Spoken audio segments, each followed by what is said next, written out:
Old is not gold. On the return to the old pension scheme, the old pension scheme works as electoral strategy but is imprudent fiscal policy. With the freshly minted Chief Minister of Himachal Pradesh, Sukhwinder Singh Sukhu, reiterating that the old pension scheme will be restored by the newly elected Congress led government. The state would now become the fourth to do so. It is no surprise that the promise of the return of OPS, it guarantees pension at 50% of the last drawn basic pay, boosted the beleaguered party as government employees and retirees form a significant portion of the hilly state's electorate.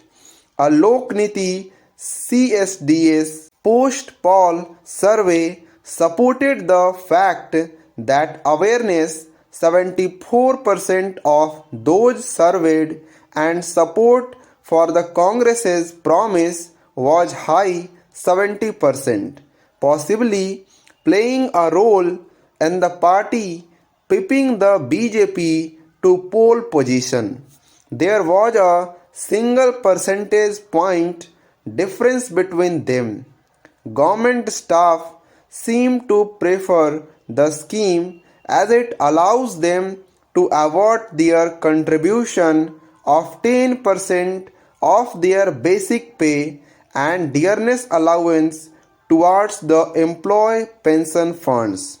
As envisaged in the National Pension Scheme since inception in 2004, but concomitantly reverting to OPS will tax the state's exchequer.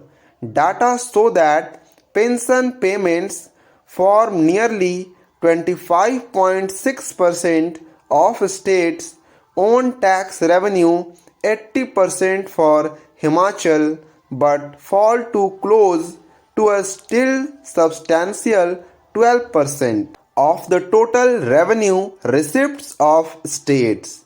Along with wages and salaries of government staff, the burden is said to be quite high.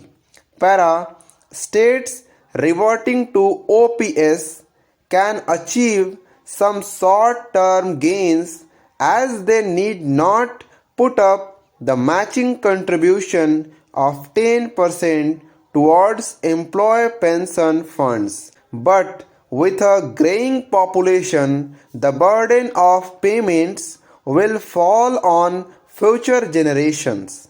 An argument can be made for enhancing state revenues by further taxation to fund the scheme. The NPS that has been in place and which allows employees to contribute to their pension corpus from their salaries with matching contribution from the government is more robust as this corpus is invested through pension fund managers and eases the state's burden. The NPS has built a substantial corpus and subscriber base over time.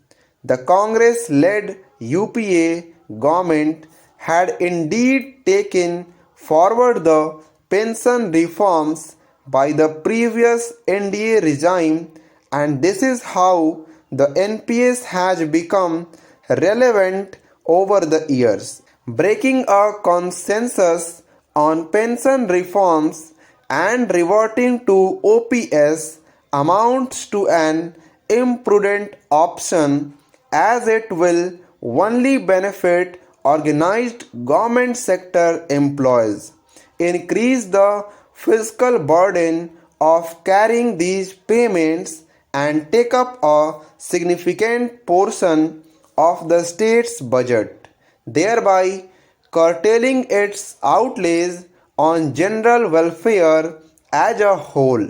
This holds good even if it allows for short-term electoral dividends and caters to those who form the backbone of the government machinery.